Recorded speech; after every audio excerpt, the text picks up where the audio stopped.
샬롬 1984 19번째. 위스턴의 상태는 무척 좋아졌다. 하루하루가 다를 정도로 살이 찌고 건강해졌다. 감방 안은 여전히 하얀 불빛에 웅웅거리는 소리가 났지만 전에 수감되어 있었던 어떤 감방보다도 편했다. 벽에와 요가 있는 평평한 침대에다 엉덩이를 거칠 만한 의자도 있었다. 그들은 목욕뿐만 아니라 양은 대야로 자주 세수를 할 수 있도록 해주었다. 심지어 온수를 제공하기도 했다. 새 내복과 깨끗한 겉옷도 주었다. 게다가 정맥류성 궤양으로 인한 상처에 연고를 바르고 붕대를 감아주기도 했으며 남은 이를 마저 뽑고 새로 틀니를 끼워주기도 했다. 몇 주일 아니 몇 달은 지났을 것이다.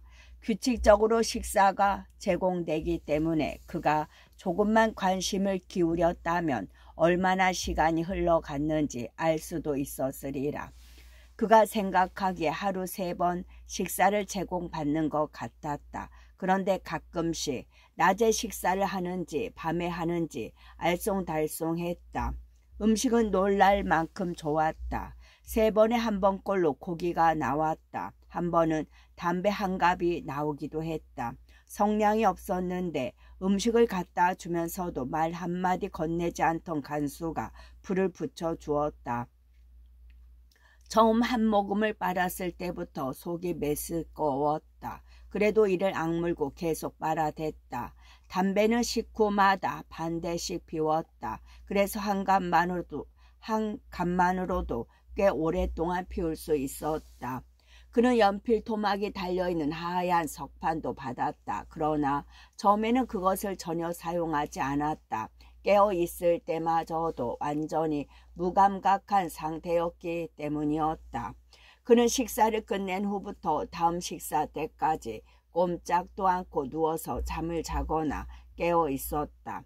때로는 너무 고통스러운 나머지 눈도 뜨지 못한 채 몽롱한 공상 속에 잠겨 있기도 했다.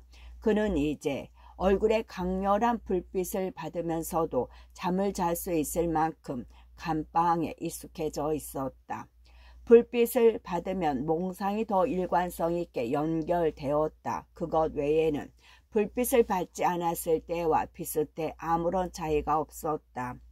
그는 수많은 꿈을 꾸었다. 언제나 행복한 꿈이었다. 그는 어머니와 줄리아 오브라이언과 함께 황금의 나라나 웅대하고 찬란하며 따사로운 유적지에 앉아서 아무것도 하는 일 없이 그저 가만히 앉아 있거나 태평스러운 대화를 나누곤 했다. 깨어있을 때 한 생각들이 꿈에 자주 나타났다. 그런데 고통에 자극이 없어서인지 의식적으로 머리를 쓰는 힘마저 상실되어 버린 것 같았다. 지루하지도 않았다. 대화를 나누거나 오락을 즐기고 싶은 마음도 일지 않았다. 그저 혼자 있는 가운데 구타를 당하거나 신문을 받지 않고 충분히 먹으며 깨끗하게 있다는 것으로 그는 크게 만족했다. 잠자는 시간이 점점 줄어들었지만 그러면 그럴수록 침대에서 일어나고 싶지 않았다. 그는 조용히 누운 채 자기 몸에 기운이 생기는 것에만 관심을 두었다. 어떤 때는 몸을 여기저기 눌러서 근육이 붓고 피부가 팽팽해지는 것이 꿈이 아닌지 확인하기도 했다. 살 오르는 것이 눈에 보일 정도였다. 넓적 자리도 무릎보다 통통해졌다. 처음에는 내키지 않았지만 그는 규칙적인 운동을 시작했다. 그리고 얼마 후에는 감방 안에서 걸음수로 계산하여 3km 정도 걸을 수 있었고 그 바람에 구부정했던 어깨도 반듯하게 펴졌다. 그는 좀 더 힘든 운동을 시도해 보았다. 그러나 곧 자신이 할 수 없음을 깨달았다. 그는 뛸 수도 없을 뿐만 아니라 한 팔을 쭉 편 채 의자를 들 수도 없었다. 한 발로 서는 것도 불가능했다. 그렇게 하려고 할 때마다 여지없이 쓰러져 버렸다. 그리고 뒤꿈치를 대고 쪼그리고 앉으면 넓적 다리와 장단지가 몹시 당기고 아팠다. 엎드려 팔굽혀 펴기도 시도해 보았으나 1cm도 몸을 들어 올릴 수가 없었다. 그런데 며칠이 지나자 음식을 몇 차례 더 먹은 덕인지 해낼 수 있었다. 팔굽혀 펴기를 무려 6번이나 계속할 수 있게 되었다. 그는 자신의 몸에 대해 자신감을 느꼈다.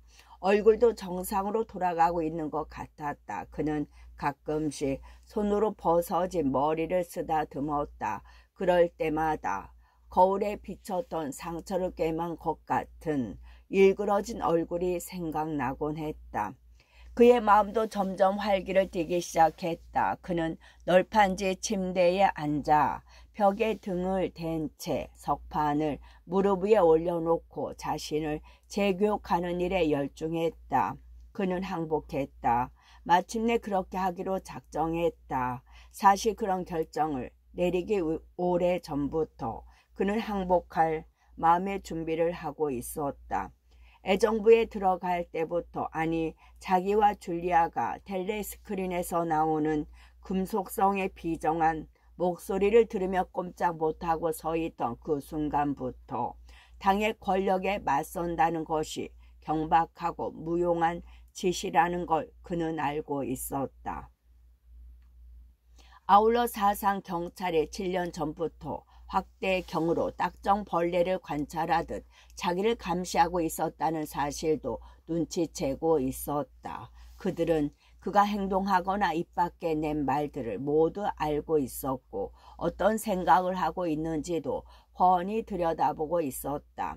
심지어 그들은 그가 일기장 표지 위에 살짝 올려두었던 희뿌연 먼지 덩어리까지 제자리에 고스란히 돌려놓았다. 그들은 또 그에게 녹음을 들려주고 사진을 보여주기도 했다. 그 중에는 줄리아와 그가 함께 있는 사진도 있었다. 그렇다. 그는 더 이상 당에 맞서 싸울 수 없었다. 게다가 당이 옳았다. 그럴 수밖에 없었다. 불멸의 집단적 두뇌가 어떻게 오류를 범할 수 있겠는가? 어떤 외적 기준으로 그들의 판단에 시비를 걸 수 있겠는가? 전신 상태가 온전하다는 것은 통계에 의한 것이다. 문제는 그들이 생각하는 대로 생각할 수 있는 법을 배우는 것이다. 오직 그것뿐이다. 손가락 사이에 낀 연필이 투박하고 거북하게 여겨졌다. 그는 머릿속에 떠오르는 생각들을 서툰 글씨로 적기 시작했다. 자유는 예소. 그는 쉬지 않고 그 밑에도 썼다. 2 더하기 2는 5. 그는 잠시 망설였다. 마음이 무엇인가로부터 뒷걸음질 치려는 것 같아서 생각을 집중할 수 없었다.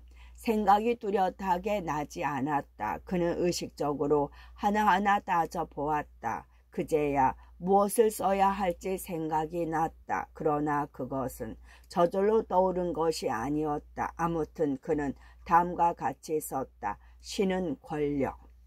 그는 모든 것을 받아들였다. 과거는 바꿀 수 있다. 그렇지만 과거는 절대로 바뀐 적이 없다. 오세아니아는 이스트 아시아와 전쟁을 하고 있다. 오세아니아는 언제나 이스트 아시아와 전쟁을 해왔다. 존스와 아런슨과 러더포드는 처벌받을 만한 죄를 지었다. 위스터는 그들의 죄를 부인할 수 있는 사진을 본 적이 없다. 그런 것은 있지도 않은 그 자신이 꾸며낸 것이다. 그는 상반되는 일을 기억하고 있다고 기억했지만 그런 것은 모두 틀린 기억이고 자기 기만의 산물이었다. 이 모든 일이 얼마나 쉬운가. 항복만 하라. 그러면 모든 일은 저절로 해결된다. 이것은 물결을 거슬러 올라가려고 발버둥 치지만 결국 뒤로만 밀리다가 갑자기 방향을 바꿔 물결을 따라서 헤엄치는 것과도 같다. 오직 자신의 자세만 바뀌었을 뿐 아무것도 바뀐 것이 없다. 어떤 경우에든 예정된 일은 일어나게 마련이다. 그는 왜 자신이 지금까지 반항해 왔는지 도무지 알 수 없었다. 모든 것은 쉽다. 다만 무엇이든 진실일 수 있다. 소위 자연법이라는 것은 엉터리이다.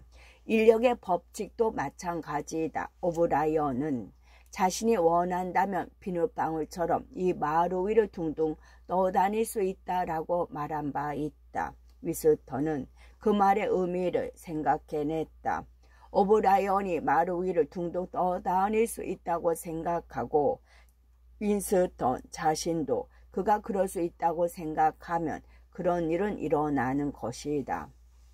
그런데 별안간 난파선의 꼬리가 물 위로 불쑥 솟아오르듯 이런 생각이 그의 뇌리에 떠올랐다.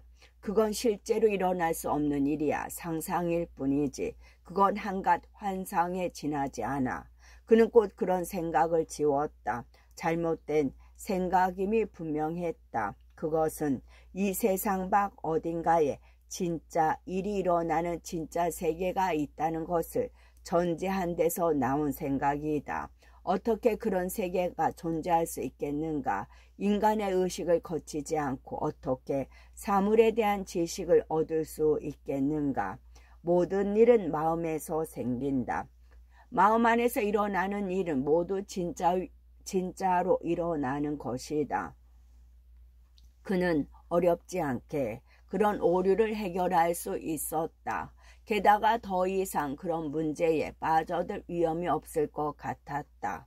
하지만 그는 절대로 그 같은 생각을 해서는 안 된다는 것을 깨달았다. 위험한 생각이 들 때마다 무조건 그런 생각이 생겨야 한다. 이런 과정은 자동적이고 본능적이어야 한다. 이것을 신어로는 죄중단이라고 한다. 그는 죄중단 훈련을 하기 시작했다. 자신에게 몇 가지 명제들. 당은 지구가 평평하다고 말한다. 당은 얼음이 물보다 무겁다고 말한다를 제시하고 이와 반대되는 견해는 듣지도 생각하지도 않도록 스스로를 훈련시켰다. 그러나 쉽지 않았다. 상당한 추리력과 임기응변 능력이 필요하다. 가령 2 더하기 2는 5이란 문장은 그 자신의 지능으로는 해결될 수 없는 산술적 문제였다. 이것은 일종의 두뇌 훈련과 함께 어떤 순간에는 가장 교묘한 논리를 사용하고 그 다음 순간에는 가장 분명한 논리상의 오류를 의식하지 않는 능력을 필요로 했다. 우매성이 지성만큼이나 필요한데 우매해지기가 여간 어렵지 않았다.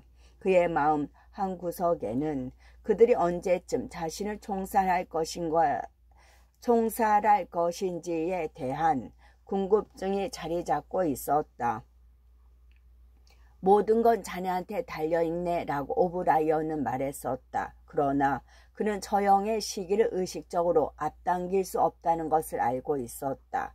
그것이 10분 후일지 10년 후일지는 알 수 없는 일이었다. 그들은 그를 몇 년이고 독방에 감금시킬 수도 있고 노동수용소에 보낼 수도 있을 터였다. 또 전에 종종 그랬던 것처럼 잠시 동안 석방시킬 수도 있을 것이었다. 어쩌면 체포되어 신문이 끝날 때까지 겪은 연극과 같은 모든 과정이 총살을 당하기 전에 다시 한번 재현될지도 모를 일이었다. 한 가지 분명한 사실은 죽음이 결코 예측한 순간에 닥쳐오지 않으리라는 것이었다. 그들의 관례에 따르면 발표되지도 않았고 직접 들은 것도 아니라서 자세히는 모르지만 감방과 감방 사이의 복도를 걸어가게 하고 예고도 없이 뒤에서 머리를 쏴 죽인다는 것이었다. 위스턴은 어느 날 낮에, 아무래도 어느 날 낮이란 표현은 적절하지 않은 것 같다. 한밤중일 수도 있기 때문이다. 이상 야릇하면서도 행복한 몽상에 잠긴 적이 있었다. 그는 총알이 날아오기를 기대하면서 복도를 걷고 있었다. 그는 다음 순간에 무슨 일이 일어날지 정확히 알았다. 모든 것이 일시에 해결되고 정돈되고 화해되었다. 의심도 논란도 고통도 공포도 더 이상 일지 않았다. 미스터는 건강하고 튼튼해졌다. 그는 몸을 움직일 수 있다는 것이 즐거워서 햇빛 속을 걷는 기분으로 편안하게 걸었다. 이윽고 그가 걷는 곳은 애정부에 좁아터진 흰 복도가 아니었다. 그는 폭이 1km나 되는 햇빛이 밝게 내리쬐는 널찍한 도로를 아편에 취한 듯 걷고 있었다. 그곳은 황금의 나라였다. 그는 토끼가 뛰놀며 풀을 뜯는 조원을 가로질러 나 있는 오솔길을 따라 걸었다.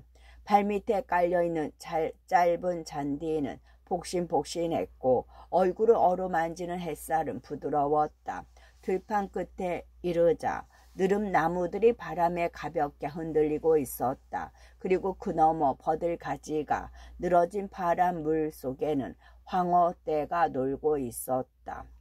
벼랑간 그는 극도의 공포감을 느끼고 침대에서 벌떡 일어났다.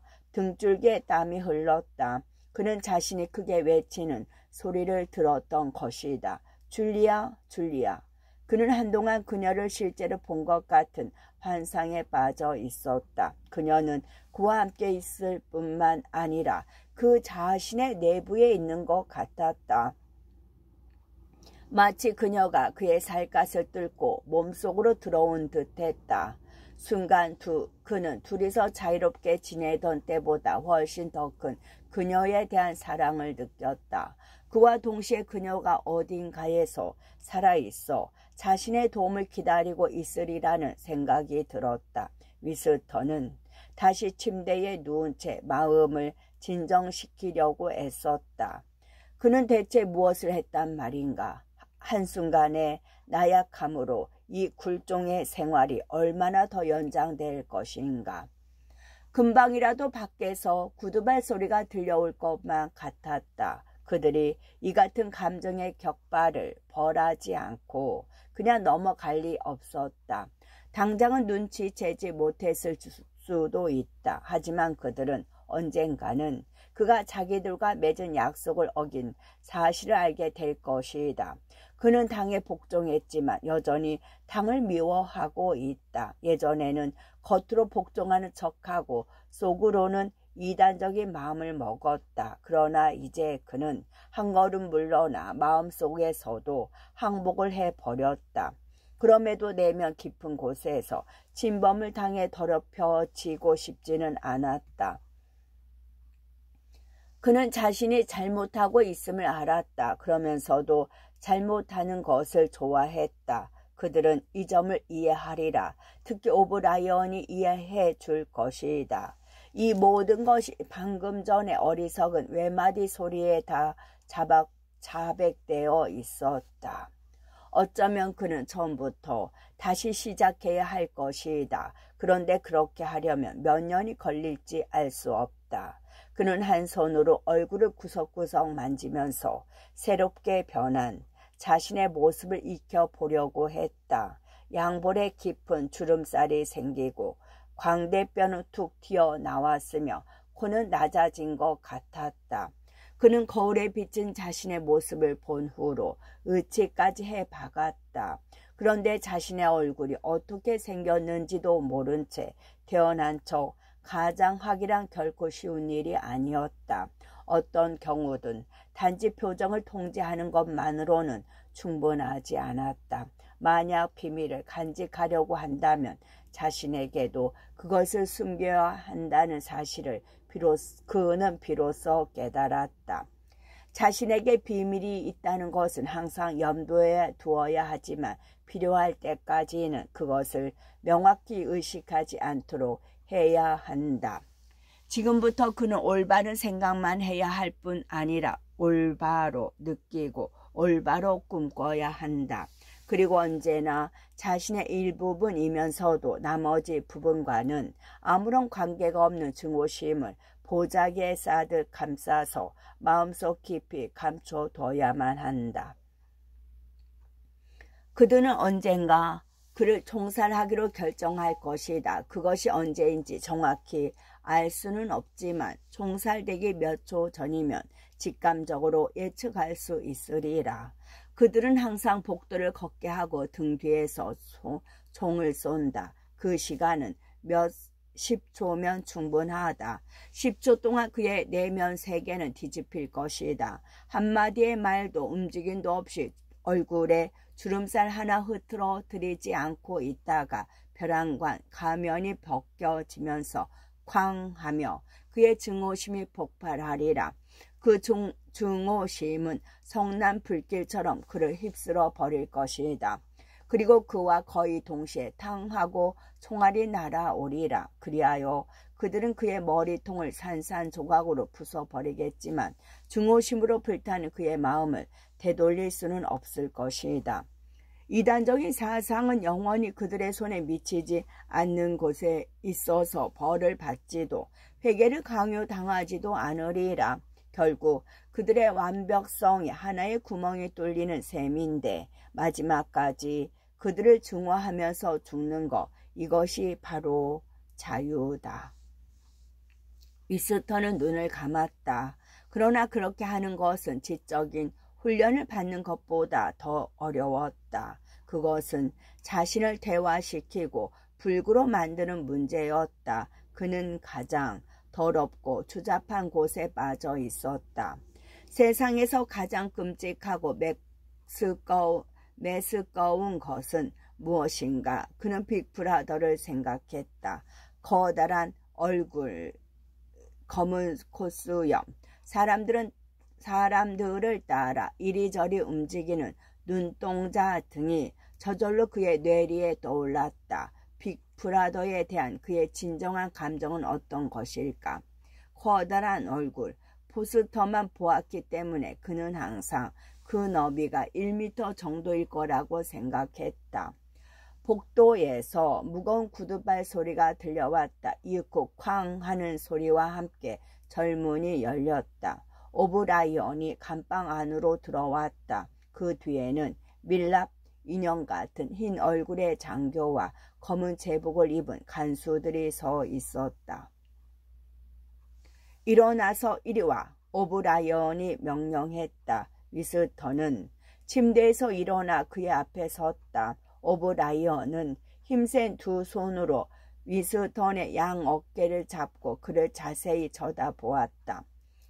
자네는 나를 속이려 하고 있네. 하지만 그건 어리석은 짓이지. 자, 똑바로 서서 내 얼굴을 쳐다보게. 그는 잠시 말을 멈췄다가 상냥한 어조로 덧붙였다. 위스턴, 자네는 나아지고 있네. 지적으로 자네에게 잘못된 건 거의 없네. 다만 감정적으로 진전이 없을 뿐이지. 위스턴, 내게 말해보게. 거짓말하지 말고 말일세. 거짓말을 하면 내가 귀신같이 알아챈다는 걸 자네도 알 테지. 자, 말해보게. 빅브라더에 대한 자네의 진심은 뭔가? 그를 증오합니다. 그를 증오한다고? 좋아. 결국 자네가 마지막으로 밟아야 할 단계가 코앞에 다가왔군. 이보게 위스턴, 자네는 빅브라더를 사랑해야만 하네. 그에게 복종하는 걸로는 부족하단 말일세. 다시 한번 말하지만 그를 적극적으로 사랑해야 하네. 그는 그렇게 말하고 위스턴을 간수들 쪽으로 밀치면서 덧붙였다. 100일 호실로. 그는 감방이 바뀔 때마다 창없는 건물 어디쯤에 자신이 감금되어 있는지 알 수 있었다. 아니, 알 것 같았다. 이는 아마도 기압이 조금씩 다르기 때문일 것이다. 간수들이 그를 구타하던 감방은 지하에 있고 오브라이언에게 신문을 당했던 방은 지붕이 가까운 높은 곳에 있었다. 지금 그가 있는 곳은 지하로 수십 미터는 내려간 아주 깊은 데 같았다. 이 방은 그동안 그가 갇혀 지냈던 대부분의 감방들보다 훨씬 더 넓었다. 그런데 그는 주위를 돌아볼 수가 없었다. 그가 알 수 있는 것은 앞에 있는 조그만 탁자 2개가 각각 녹색 천으로 덮여 있다는 것뿐이었다. 탁자 하나는 그에게서 1-2m 정도 떨어져 있고 다른 하나는 그보다 약간 더 먼 문가에 놓여 있었다. 그는 의자에 꼿꼿한 자세로 묶여 있었는데 끈이 몸을 너무 바짝 죄고 있어서 조금도 움직일 수가 없었다. 고개조차 잘 돌려지지 않았다. 더욱이 그는 일종의 받침대 같은 것이 뒤에서 머리를 재고 있기 때문에 앞만 똑바로 바라볼 수밖에 없었다. 얼마 동안 그렇게 혼자 있는 시간이 지나자 문이 열리면서 오브라이언이 들어왔다. 언젠가 자네는 101호실에 무엇이 있느냐고 나한테 물은 적이 있었지. 그때 나는 거기에 무엇이 있는지 자네가 이미 알고 있다고, 모든 사람이 다 알고 있다고 대답했네. 101호실에 있는 건 세상에서 가장 끔찍한 것일세. 문이 다시 열리더니 한 간수가 철사로 만든 상자 같기도 하고 바구니 같기도 한 물건을 들고 들어와서는 멀리 떨어진 탁자 위에 올려놓았다. 오브라이언이 중간에 가로막고 서 있어서 위스턴은 그것이 무엇인지 알아볼 수 없었다. 무엇이 세상에서 가장 끔찍한가는 사람마다 다르지. 생매장하는 거, 화형에 처하는 것, 익사시키는 것, 말뚝을 박아 죽이는 것 등 처형하는 법이 50가지는 될 걸세. 물론 치명적인 게 아닌 아주 시시한 처형 방법도 있지. 오브라이언이 말했다.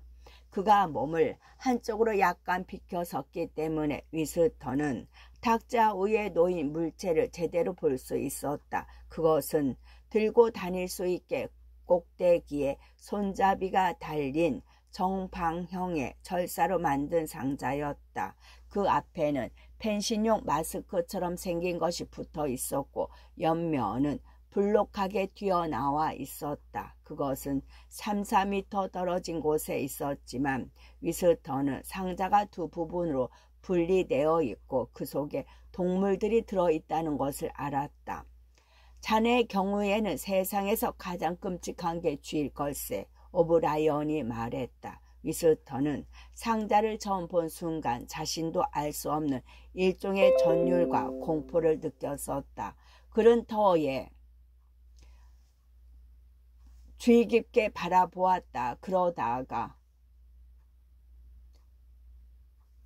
그러다가 조용히 입을 열었다. 고통, 그 자체만으로는 충분치 않네. 인간이란 죽을 고비를 만나더라도 고통을 참고 버텨내는 경우가 있지. 그러나 누구에게나 참을 수 없는 생각만 해도 끔찍한 것이 있게 마련일세. 그런 용기나 비겁함과는 아무런 관련도 없어. 만약 내가 절벽에서 떨어지다가 밧줄을 잡는다면 그건 비겁한 짓이 아니네. 깊은 물속에서 나와 숨을 크게 들이마신다고 해도 비겁한 짓이랄 수는 없고 말일세. 그건 단지 본능에서 나온 어쩔 수 없는 행동일 뿐이지. 쥐의 경우도 마찬가지네. 자네에게는 쥐들이 참을 수 없는 것이지. 그것들은 자네가 아무리 저항하려 해도 어쩔 수 없는 일종의 압력인 셈이네. 자네는 자네한테 필요한 행동을 할 수 있게 될 걸세. 그게 뭡니까? 대체 그게 뭐지요? 뭔지 알지도 못하는데 어떻게 그걸 할 수 있단 말입니까? 오브라이언은 상자를 집어들었다. 그러고는 가까이 있는 탁자로 가지고 왔다. 그는 그것을 조심스럽게 탁자 위에 내려놓았다. 위스턴의 귓가에 피 끓는 소리가 들렸다. 그는 정적만이 감도는 곳에 홀로 앉아있는 것 같은 기분을 느꼈다. 텅 빈 들판 한가운데나 햇볕이 쏟아지는 광막한 사막 한가운데에 혼자 앉아 아득히 먼 곳에서 들리는 모든 소리를 듣는 것만 같았다. 그러나 쥐가 든 상자는 그로미터, 2미터도 채 안 되는 거리에 있었다. 굉장히 큰 쥐였다. 나이가 많아서 주둥이가 뾰족한 데다 몹시 사나워 보였고 털도 잿빛이 아닌 갈색을 띠고 있었다. 쥐는 설치류이지만 육식도 하지. 자네도 알고 있겠군. 이 도시의 빈민가에서 일어나고 있는 일들에 대해 들은 적이 있을 걸세. 어떤 쥐에게선 5분간도 아기를 집에 혼자 놔두지 못한다네. 쥐들이 덤벼들어서 말일세. 놈들이 순식간에 아기를 뜯어먹고 뼈만 남겨놓는다는군. 쥐들은 병든 사람이나 죽어가는 사람들한테도 덤벼들지. 놈들의 지능은 아주 뛰어나서 사람이 힘이 있는지 없는지를 기막히게 구별해 낸다네. 오브라이언은 여전히 보이지 않는 정중에게 연설하듯 말했다.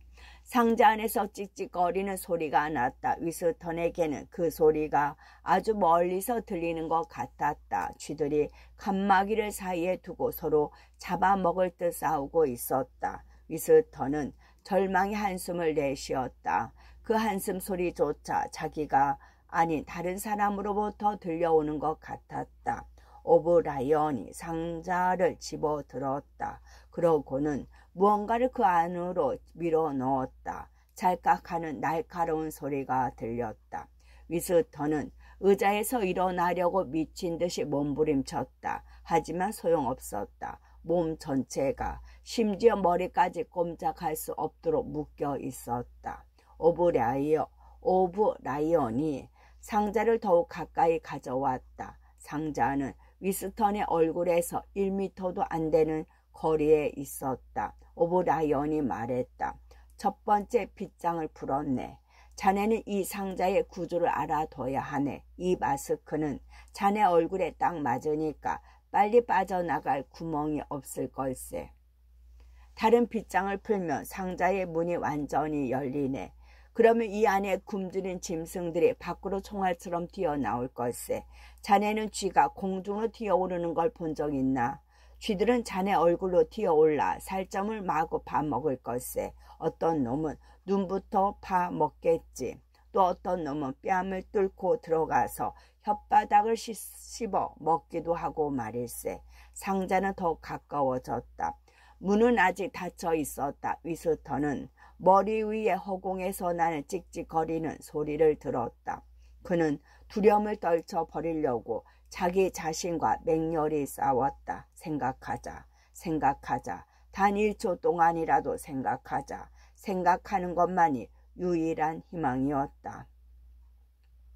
갑자기 짐승 썩는 냄새가 코를 찔렀다. 의식을 잃을 정도로 구역질이 났다.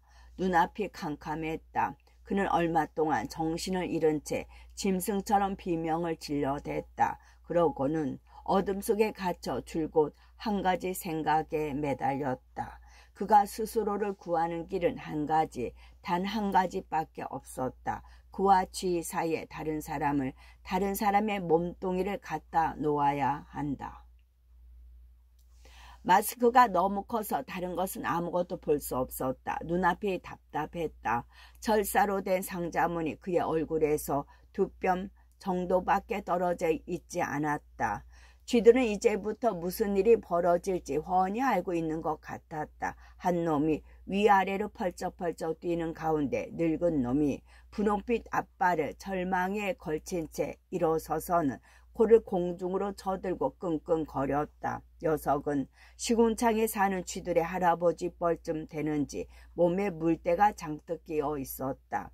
녀석의 수염과 누런 이빨이 위스턴의 눈에 똑똑히 보였다. 다시금 어두운 공포감이 그를 사로잡았다. 그는 볼 수도 생각할 수도 없는 상태에서 한없이 무력해졌다. 이건 제정시대에 중국에서 흔했던 형벌이지. 오브라이언이 여전히 설교하듯 말했다. 마스크가 위스턴의 얼굴에 바짝 다가왔다. 절사가 그의 뺨을 스쳤다. 그때 구원이 아니라 희망, 한 조각 희미한 희망의 빛이 반짝였다. 그러나 너무 늦었다. 너무 늦었을 것이다. 어쨌든 그는 이 세상에서 자기 대신 형벌을 받을 수 있는 오직 한 사람, 자기와 지 사이에 밀어 넣을 수 있는 한 몸뚱이가 있다는 걸 문득 깨달았다. 그는 열에 들떠서 마구 외쳐댔다. 줄리아한테 하세요. 줄리아한테. 제게 하지 말고 줄리아한테 하세요. 그 여자한테 무슨 짓을 하든 상관없어요. 얼굴을 갈기갈기 찢어도 살갗을 벗겨 뼈를 발라내도 말이에요. 저는 안 돼요. 줄리아한테 하세요. 저는 안 됩니다.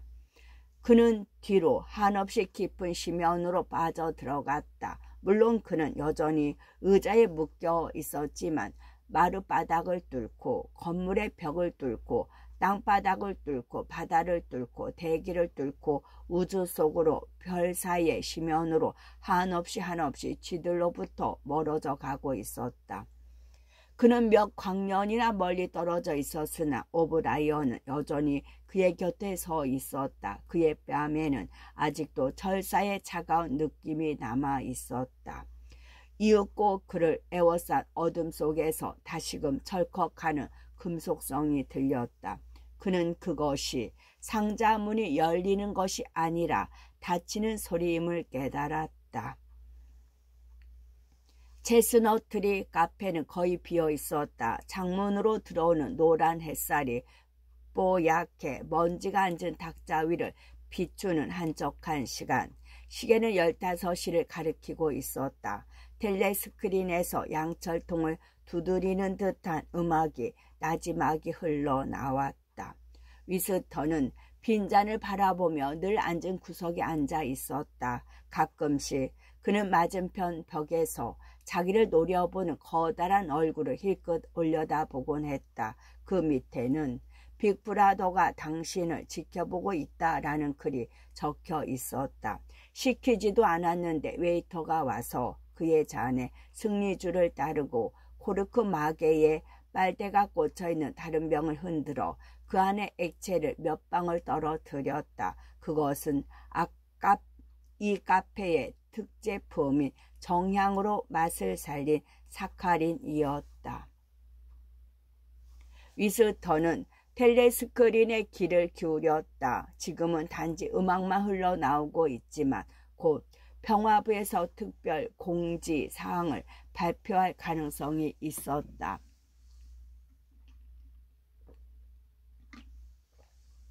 아프리카 전선의 소식은 극히 불길했다. 그는 온종일 그 점에 대해서 걱정하고 있었다.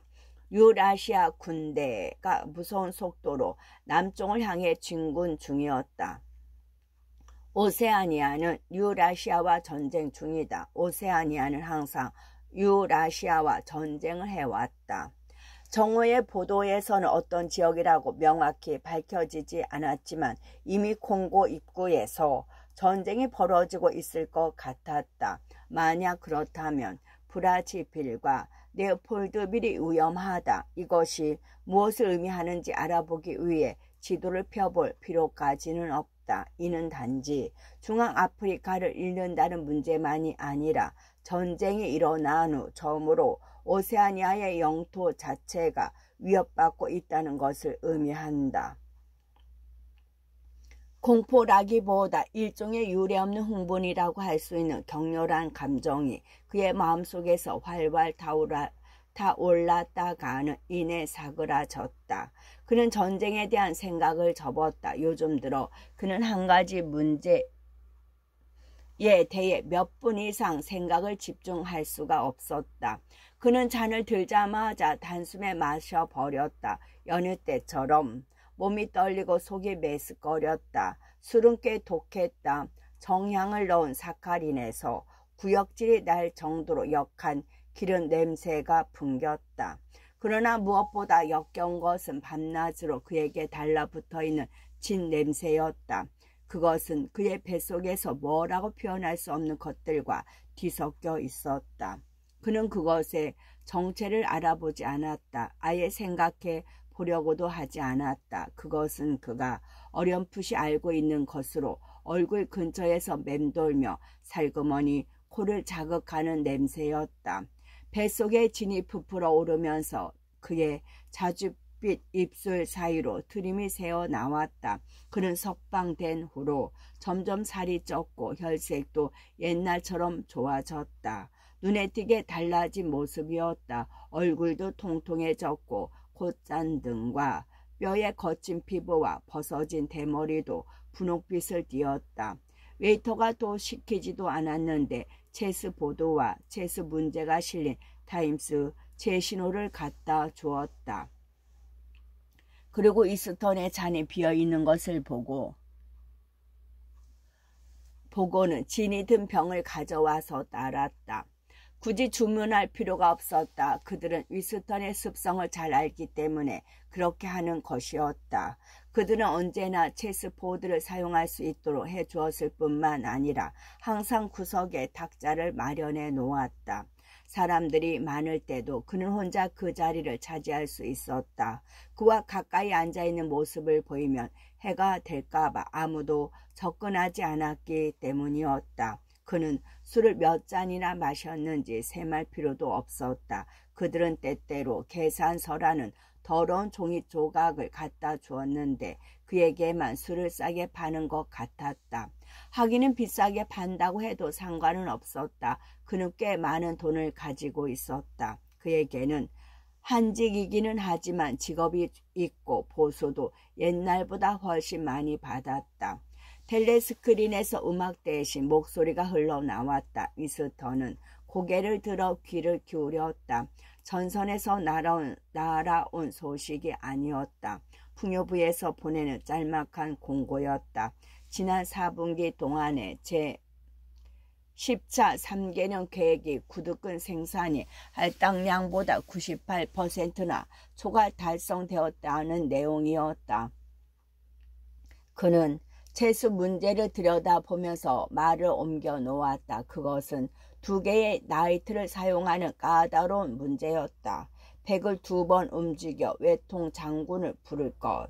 위스턴은 빅브라더의 초상화를 올려다 보았다. 팩이 항상 외통 장군을 부른다는 것이 신비하게 여겨졌다. 그것은 언제나 예외 없이 그렇게 되어 있었다. 체스가 생겨난 이래 체스 문제에서 흑이 이긴 적은 한 번도 없었다. 그것은 선이 악에 대해 영원히 변치 않고 승리한다는 상징이 아닐까. 위엄이 서린 빅브라더의 거대한 얼굴이 그를 응시하고 있었다. 백은 항상 외통 장군을 부른다. 텔레스크린에서 흘러나오던 소리가 멈췄다. 그리고 이내 심각한 목소리가 흘러나왔다. 15시 30분에 중대 발표가 있을 것입니다. 15시 30분입니다. 이것은 매우 중요한 뉴스입니다. 이 뉴스를 놓치지 마십시오. 15시 30분입니다. 다시 음악이 흘러나왔다. 위스턴이 가슴이 또다시 두근거렸다. 그것은 전선에서 날아온 특보였다. 그는 그 보도의 내용이 좋지 않을 것이라고 예측했다. 종일 약간의 흥분과 함께 아프리카에서 치명적인 패배를 당했으리란 생각이 그의 머릿속을 어지럽혔다. 마치 유라시아 군대가 절벽 같은 전선을 뚫고 개미떼처럼 아프리카 대륙으로 쳐들어가는 광경을 실제로 보는 것 같았다. 왜 측면에서 포위해 그들을 공격하지 못한 것일까? 서아프리카 연안의 지형이 그의 머릿속에 생생히 떠올랐다. 그는 흰색 나이트를 집어들어서 체스보드 위로 움직였다. 그곳이 적당한 지점이었다.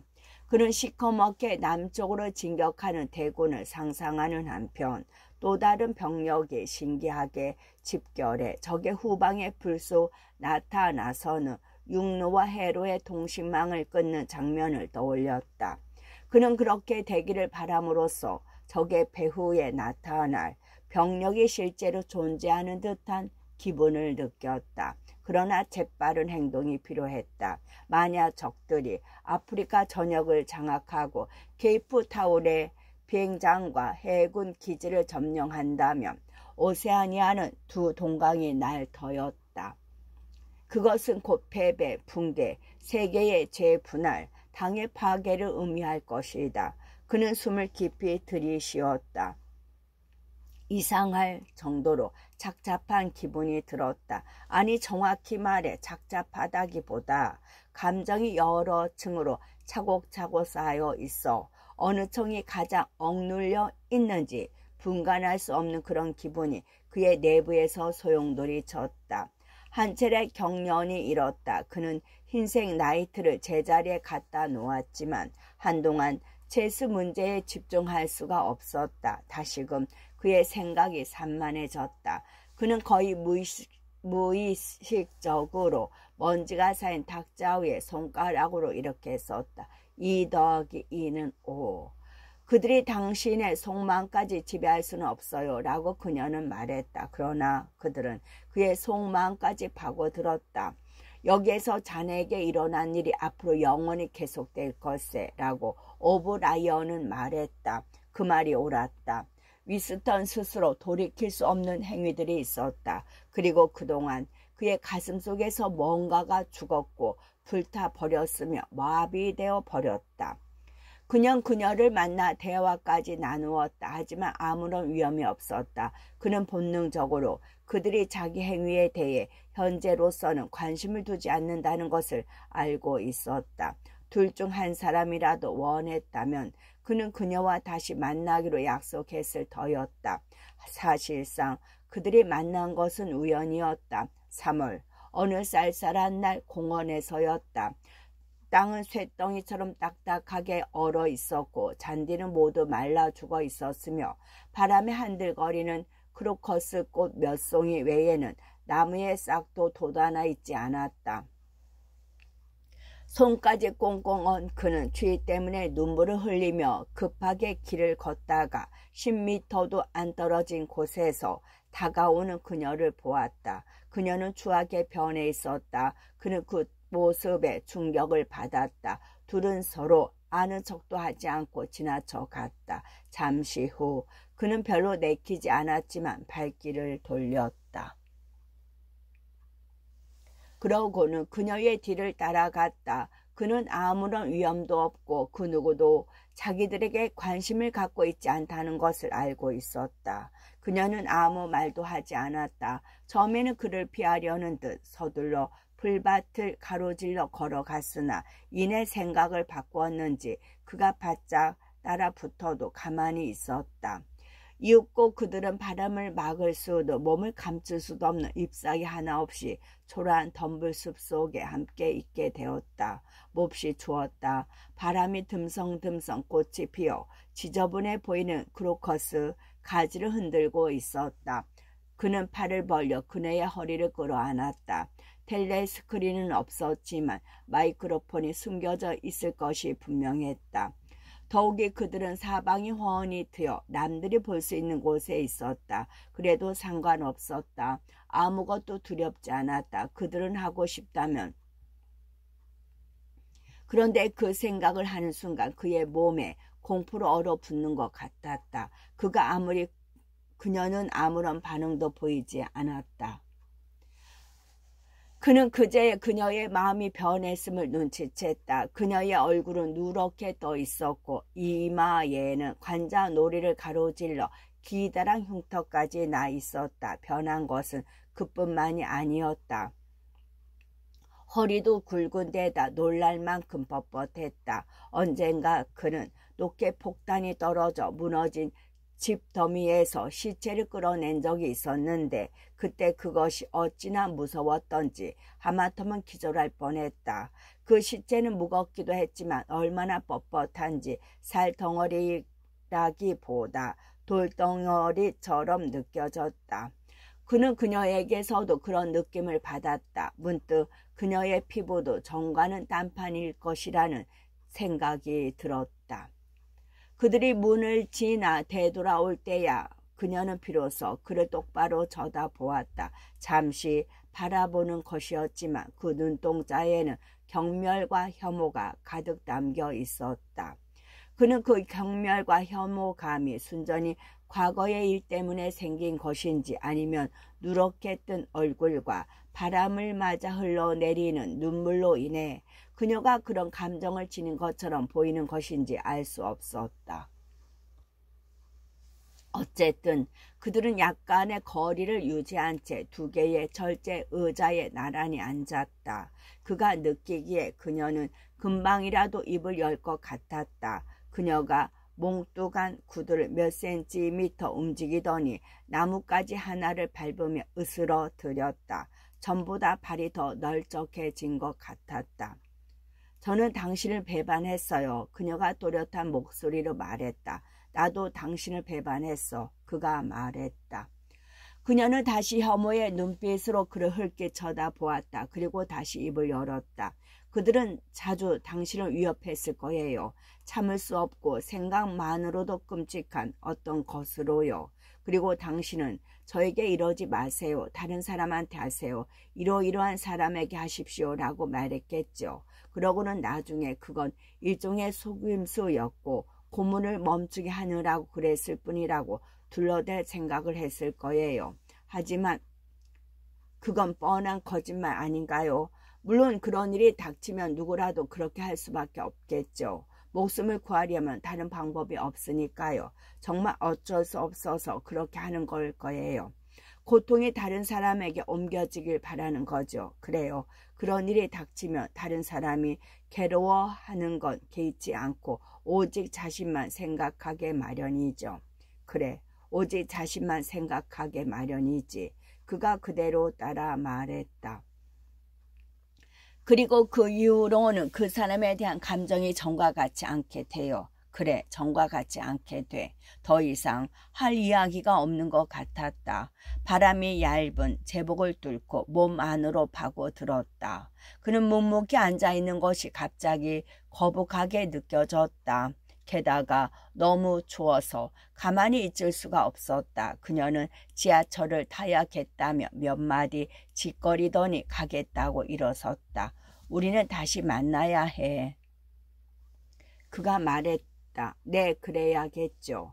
그는 우물쭈물 하다가 반 걸음쯤 거리를 둔 채 그녀의 뒤를 따라갔다. 그들은 더 이상 아무 말도 하지 않았다. 그녀는 드러내고 그를 떨쳐버리려고 하지는 않았지만 그가 자기와 나란히 걷지 못하도록 속도를 조절하며 걸었다. 그는 지하철역까지 그녀를 바래다 줄 작정이었다. 그런데 갑자기 추위에 떨면서 그녀를 졸졸 따라가는 것이 시렵고 참을 수 없는 일로 여겨졌다. 줄리아로부터 떨어지고 싶어서 그런 생각이 든 것은 아니었다. 그보다는 체스너트리 카페로 돌아가고 싶은 마음이 갑자기 일었기 때문이었다. 그때처럼 그곳이 매력있게 생각된 적은 없었다. 신문과 체스보드 그리고 항상 술이 있는 그 구석 자리에 탁자가 그리웠다. 무엇보다 그곳은 따뜻할 것 같았다. 어느 순간 결코 우연만은 아닌 듯 몇몇 사람들이 끼어들었다. 그 바람에 위스턴은 그녀와 약간 떨어져서 따라가게 되었다. 그는 얼마쯤 그녀를 따라 붙으려고 애쓰다가 걸음을 늦추고 발길을 돌렸다. 그러고는 반대 방향으로 걸었다. 그는 50m쯤 가다가 뒤를 돌아보았다. 사람들이 많지는 않았지만 그녀를 구별해낼 수가 없었다. 급하게 걸어가는 10여 명 중에 그녀가 끼어 있을 게 분명했다. 그러나 그녀의 뚱뚱하고 뻣뻣해진 몸을 이제는 더 이상 뒤에서 알아볼 수가 없었다. 그런 일이 닥치면 누구라도 그렇게 할 수밖에 없겠죠. 라고 그녀가 말했다. 정말로 그는 그랬다. 단지 말로만 그런 것이 아니라 실제로 그렇게 되기를 바랐다. 자신의 고통이 그녀에게 옮겨지기를 바랐던 것이다. 텔레스크린에서 나오는 음악이 바뀌었다. 재즈는 듯도 하고 비웃는 듯도 한 선정적인 음악이 흘러나왔다. 그러더니 아마 실제로 그런 게 아니라 음악이 비슷해서 착각한 것이리라. 노랫소리가 들려왔다. 울창한 밤나무 아래 나 그대를 팔고 그대 나를 팔았네. 벼랑과 눈물이 쏟아졌다. 지나가던 웨이터가 그의 잔이 빈 것을 보고 진이 든 병을 가지고 왔다. 그는 잔을 들고 냄새를 맡았다. 그 술은 마실수록 기분이 좋아지는 것이 아니라 나빠지는 것이었다. 그는 이제 그런 술이라도 마시지 않고는 견딜 수 없었다. 술은 그에게 생명이고 죽음이며 부활이었다. 밤마다 그가 혼수 상태로 골아 떨어지게 되는 것도 다음날 아침 다시 일어나게 되는 것도 모두 술 덕이었다. 그는 거의 11시가 되어서야 깨어났다. 그때쯤이면 눈꺼풀이 달라붙고 입안이 바짝바짝 타며 등이 부러질 것처럼 아팠지만 지난밤 침대 옆에 놔둔 술병과 술잔 덕에 자리에서 일어날 수 있었다. 그는 대낮에도 벌겋게 달아오른 얼굴로 술병을 옆에 끼고 앉아서 텔레스크린에 귀를 기울였다. 그리고 15시부터 문을 닫는 시간까지 체스너트리 카페에 처박혀 있었다. 이제는 그가 무엇을 하든 아무도 신경을 쓰지 않았다. 어떤 호루라기 소리도 그를 깨우지 못했고 텔레스크린도 더 이상 그에게 호통을 치지 않았다. 그는 일주일에 2번 정도 진리부에 있는 먼지가 자욱하고 이제는 거의 잊어버리다시피 한 사무실에 나가서 일이라고 할 수 없는 일들을 하는 둥 마는 둥 했다. 그는 신호사전 제11판을 편찬하는 데 따르는 여러 사소한 문제를 취급하는 수없이 많은 위원회 중 하나에서 갈라져 나온 분과 위원회의 위원으로 임명되었다. 그 위원들은 중간 보고서라는 것을 작성했는데 위스턴으로서는 그들이 보고하는 것이 무엇인지 명확히 알 수 없었다. 그것은 구두점을 괄호 안에 찍느냐 밖에 찍느냐 하는 문제와 관련되어 있는 것 같았다.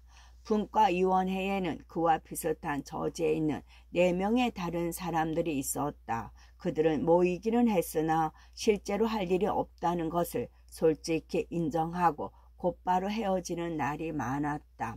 가끔씩 의자에 꾹 눌러앉아 세부적인 데까지 파고들어 결코 끝나지도 않을 긴 비망록의 조안을 작성하는 등 열성을 부리는 때도 있었다.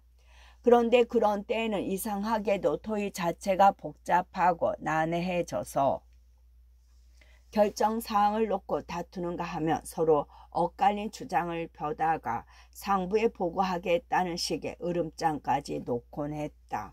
그러다 갑자기 맥이 풀리면 다구는 소리를 듣고 사라지는 유령들처럼 퀭한 눈으로 테이블에 둘러앉아서 서로의 얼굴을 멀뚱멀뚱 쳐다보았다. 텔레스크린이 잠시 멈췄다. 위스턴은 다시 고개를 들었다. 전황 관련 특보인가? 아니었다. 그저 음악만 바뀌었을 뿐이었다. 그의 머릿속에 아프리카 지도가 펼쳐졌다. 군대의 이동 경로가 도표처럼 떠올랐다. 검은 화살표가 수직으로 남진하는 가운데 흰 화살표가 검은 화살표에 꼬리를 끊고 동쪽으로 향하기 시작했다. 그는 재확인하듯 조상화 속에 태연 자약한 얼굴을 올려다 보았다. 과연 2번째 화살표가 없어진다고 상상이나 할 수 있을까 싶었다. 그의 관심은 다시 시들해졌다. 그는 술을 한 모금 마셨다. 그러고는 흰색 나이트를 집어서 시험삼아 옮겨보았다. 장군. 그러나 그것은 결코 옳은 수가 아니었다. 왜냐하면 문득 한 가지 기억이 그의 뇌리에 떠올랐다. 하얀 시트를 깐 커다란 침대가 있고 촛불을 켜놓은 방에서였다. 그는 9인가 10살이었는데 바닥에 주저앉아 주사위통을 흔들면서 깔깔거리고 웃어댔다. 어머니도 맞은편에 앉아서 웃고 있었다. 어머니가 행방불명 되기 한 달쯤 전이었던 것 같다. 고통스러운 배고픔도 잊은 채 어머니에 대한 애정이 되살아난 화목한 순간이었다. 비가 억수같이 쏟아지는 가운데 창가로 빗물이 흘러내리는데도 방 안의 불빛이 너무 어두워서 그것을 알아채지 못했던 그날을 그는 또렷하게 기억하고 있었다. 2 아이는 어둡고 비좁은 침실에 있었기 때문에 몹시 따분했다. 위스턴은 징징거리고 울며 먹을 것을 달라고 졸라댔다. 그러다 방안을 마구 뛰어다니며 무엇이든 닥치는 대로 내팽겨치고 벽을 발로 걷어찼다. 이웃집에서 벽을 꽝꽝 치며 조용히 하라고 소리를 질렀다. 어린 여동생은 이따금씩 가냘프게 울어댔다. 마침내 어머니가 입을 열었다. 이제 그만 얌전히 좀 있어라. 그러면 장난감을 사줄 테니까 아주 멋진 걸로 네 마음에 쏙 들 거야. 어머니는 그렇게 말하고 비가 쏟아지는 바깥으로 나갔다. 그러고는 그때까지 문을 열어놓은 조그만 잡화점에 가서 뱀과 사다리라는 보드게임이든 마분지 상자를 사가지고 돌아왔다. 그는 아직도 그 축축한 마분지 상자의 냄새가 기억났다. 그것은 그야말로 보잘것없었다. 판은 깨어져 있고 나무로 된 주사위는 엉성하게 깎아 만든 것이어서 제대로 서지도 않았다. 위스턴은 몹시 못마땅한 표정으로 그것을 바라보았다. 그러다 어머니가 촛불을 켜자 게임을 하기 위해 바닥에 앉았다. 그들은 조그만 말이 기운 좋게 사다리를 올라가다가 뱀한테 걸려서 도로 출발점으로 미끄러져 내려올 때마다 큰 소리로 웃고 더들어댔다. 그들은 8차례나 게임을 했고 저마다 4번씩 이겼다. 그의 여동생은 너무 어려서 게임이 어떻게 돌아가는지도 알지 못한 채 벽에를 타고 앉아서는 다른 사람들이 웃으며 덩달아 웃었다. 그날 오후 내내 그들은 위스턴이 아주 어렸을 때처럼 모두 행복했다. 그는 뇌리에 떠오른 그 같은 옛날의 장면들을 전부 지웠다. 그것은 되살리지 말아야 할 잘못된 추억이었다. 그는 때때로 그런 엉뚱한 기억 때문에 곤란을 겪곤 했다. 다행히 그 기억들이 잘못된 것임을 알고 있어서 큰 문제는 없었다. 그는 어떤 일이 일어난 걸로 어떤 일을 일어나지 않은 걸로 해야 하는지 잘 알고 있었다. 그는 다시 체스보드로 돌아와 흰색 나이트를 집어들었다. 그러고는 이내 그것을 자기도 모르게 반 위로 떨어뜨렸다. 그는 바늘에 찔린 듯 깜짝 놀란 표정을 지었다. 날카로운 트럼펫 소리가 울려 퍼졌다. 전황을 알리는 특보였다. 승리였다. 뉴스 전에 트럼펫이 울리면 그것은 곧 승리를 의미하는 것이었다. 일종의 전율 같은 것이 전파처럼 카페 안에 퍼졌다. 웨이터들마저 깜짝 놀라서 귀를 기울였다. 트럼펫 소리가 무척 시끄럽게 울렸다. 텔레스크린에서 뉴스가 흘러나왔지만 밖에서 들리는 환호성 때문에 거의 알아들을 수가 없었다. 승리에 대한 소식은 마술처럼 이거리 저거리로 번져나갔다. 위스턴은 텔레스크린의 방송을 겨우 알아듣고서야 자기의 예상대로 되었다는 것을 깨달았다. 바다에서 나타난 거대한 함대가 비밀리에 집결해 적의 후미를 급습했다. 흰 화살표가 검은 화살표의 꼬리를 끄는 것이다.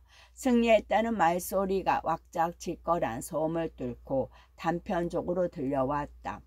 대대적인 기동작전, 완벽한 합동작전, 즉시 패주, 50만 명의 포로 완전한 사기 저하, 아프리카 전역 장악, 눈앞에 다가온 전쟁의 종결, 승리, 인류 역사상 최고의 승리.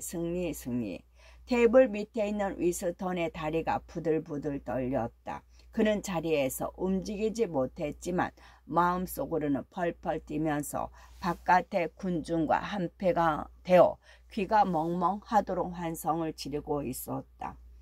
그는 다시금 빅브라더의 조상화를 올려다 보았다. 세계를 장악한 거인. 아시아 유목민들의 공격을 완벽하게 막아낸 거서. 그는 10분 전, 그렇다. 겨우 10분 전이었다. 전선에서 날아온 소식이 승리일까 패배일까 하고 마음 졸였던 것을 생각해 보았다. 패배한 것은 유라시아의 군대뿐만이 아닐 것이다. 애정부에서 첫날을 보낸 이후로 그는 많이 변했지만 그 순간만큼 결정적이고 불가피하게 구원을 받을 수 있을 것 같은 일은 한 번도 일어난 적이 없었다. 텔레스크린에서 흘러나오는 음성은 여전히 포로, 노획물, 사살짤 등에 대해 너드러대고 있었다. 하지만 바깥의 환호성은 다소 수그러들었다.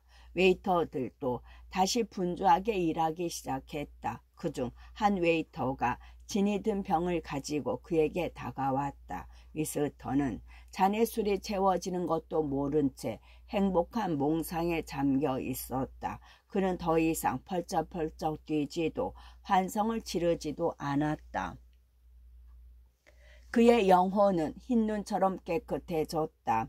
그는 애정부로 돌아가 모든 것을 용서받았다. 피고석에 앉아 모든 죄를 고백했고 그가 알고 있는 모든 사람들을 공범자로 만들었다. 그는 햇빛 속을 걷는 기분으로 하얀 타일이 깔린 복도를 걷고 있었다. 그때 무장한 간수가 뒤에서 나타났다. 그리고 그가 오랫동안 기다렸던 총알이 그의 머리에 박혔다. 위스터는 빅브라더의 거대한 얼굴을 올려다 보았다. 그가 그 검은 콧수염 속에 숨겨진 미소의 의미를 알아내기까지 40년이란 세월이 걸렸다. 오 잔인하고 부질없는 오해여, 오 저 사랑이 가득한 품 안을 떠나 제멋대로 고집을 부리며 지내온 유랑의 삶이여. 진 냄새가 배어있는 두 줄기 눈물이 그의 코 양옆으로 흘러내렸다. 그러나 잘 되었다. 모든 것이 잘 되었다. 투쟁은 끝이 났다. 그는 자신과의 투쟁에서 승리했다. 그는 빅브라더를 사랑했다. 끝.